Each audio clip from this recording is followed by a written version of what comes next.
So, we recently got a very brief look at the new vessel that will be the ship of Star Trek Prodigy, the USS Protostar, and while we get no information on it, I'm still going to make some rampant speculation anyway because I gotta admit it's a real nice looking ship.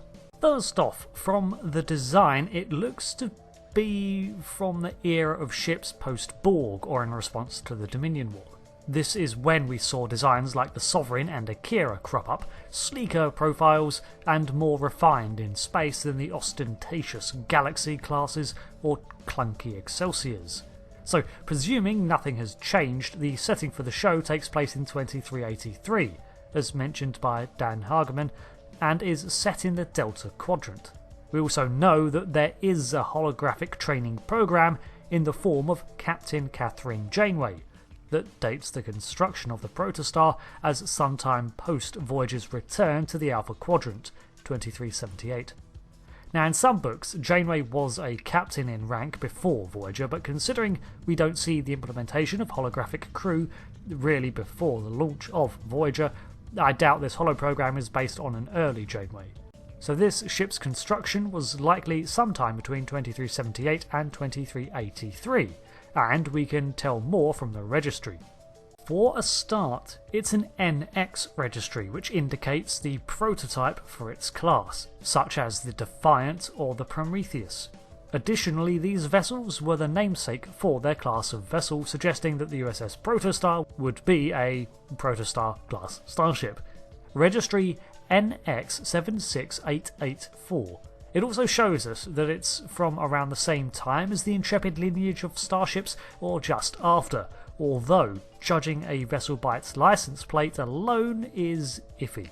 The USS Cerritos of Lower Decks has the registry NCC 75567 and is a California-class starship in operation since roughly 2380, probably earlier. But the USS Titan is a lunar class and is NCC 80102, and these vessels are newer but existed from at least 2379. So, here's my theory on the origin of the USS Protostar. I'm thinking it was a vessel constructed immediately after Voyager's return from the Delta Quadrant, based on the technology that Janeway and her crew scavenged from the other side of the galaxy along their historic voyage. Look at it this way. Voyager rocks up, full of the big heroes that they are, and their return is celebrated. Big happy. The ship itself, in the meantime, now not only has a combination of Borg tech, but even schematics for a partially working Slipstream Drive, and a completely compatible future Starfleet technology thanks to Admiral Janeway's Temporal Prime Directive violation. Now, even if we just ignore that last one, say that Starfleet just classifies the anti-Borg torpedoes in super armour, there is a wealth of legitimate information on that vessel for Starfleet's R&D to reverse engineer. So, the prototype for these Delta Quadrant specific vessels is created, and a hologram of Janeway, the only captain to have made such a trek, is created to act as an advisor on the quadrant, as she herself is busy being promoted to Admiral and ordering Picard around. So I'm thinking that this prototype will have some of Voyager's enhancements on the vessel. Either that or it's literally just a training ship, but then why the NX registry? The ship itself is a rather small one from the size of the lowered landing platform and the new bridge design.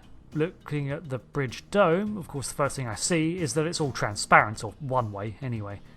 And honestly I kinda like it, even though it makes my 21st century brain go, no, glass go smash easy and space go whoosh. I mean, it's Trek materials, so I doubt it's going to be an issue. Internally, the vessel looks very shiny and new, with semi-holographic displays, which would be creeping into use around this time, as seen in Picard, which is in 2399, and referenced in an alternate future from the 25th century.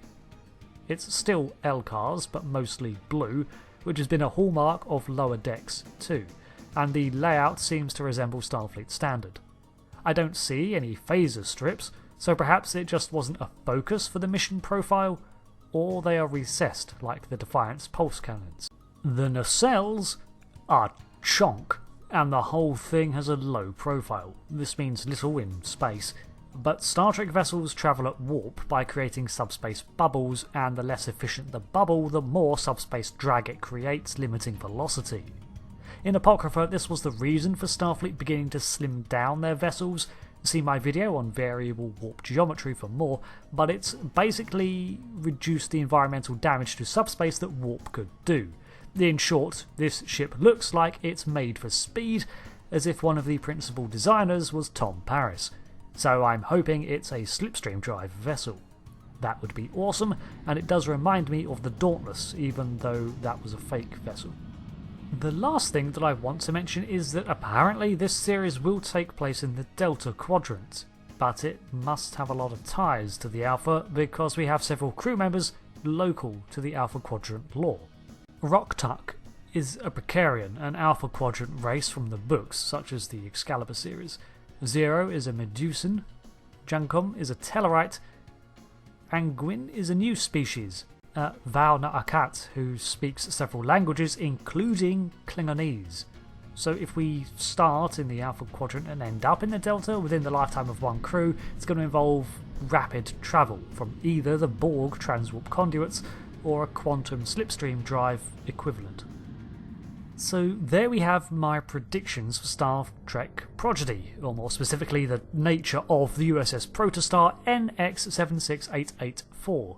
Let me know what you think, and I'm pretty excited to see this vessel in action. I just want to know how a Starfleet prototype ends up in the hands of a bunch of adolescents, and what the Hollow Janeway thinks about all this.